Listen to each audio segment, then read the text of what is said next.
Welcome back to 980 Live with Darla Jaye on News Radio 980KMBZ. It is the conservative minority in tonight. Landmine Billy, who we're hoping is going to be a regular. Granny Major, David Lopez, Angela Mino, Ignacia Rosa is here, and me, Darla Jaye.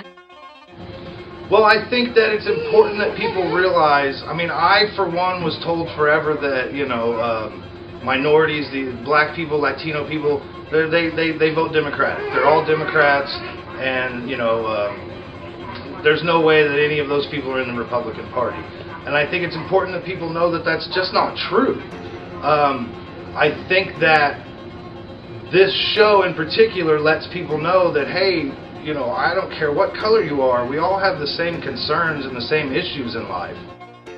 Yeah, that's the thing. Darla, like I had mentioned last week, I am just, as a young American, I am so worried about the direction the direction our country is taking. Just the fact that the GOP establishment will, literally not be more in base about what the people want, what the people are seeking in America, and for future generations to build that upon that. You've got a little boy. I got a little boy. I got a son, and I'm just worried about the direction our country's taking. And from reading that, I don't see myself being very optimistic about that. That's why we decided to do this show, was because there are lots of conservatives who are African American, who are Latino, and they have very strong reasons why they will vote Republican or why they are conservatives. And we all thought that doing this show, you could actually hear from some people who have strong and passionate beliefs. And those of you who are people of color, realize that there is another choice. Just because the Democrats count on you doesn't mean you have to vote for them. Really, what have they done? What have they done?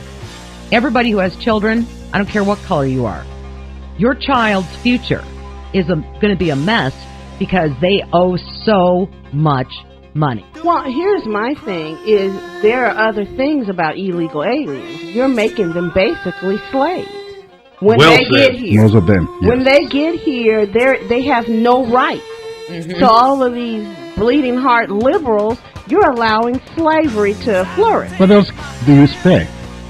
A relative of our president has been living illegally in the United States, receiving every single type of support from the government. Got everything. She's got housing. About a year and a half ago, don't forget the big story that came out about the Missouri Highway Patrol, about the domestic terrorists. If anybody had a conservative bumper sticker, an anti-Democrat bumper sticker, they were naturally assumed to be domestic. Actually, be careful, they had a potential of being domestic terrorists. So it's okay to profile conservatives. It's not okay to profile illegals. I'm telling you, political correctness is killing this country. 980 Live with Darla Jaye on News Radio 980 KMBZ.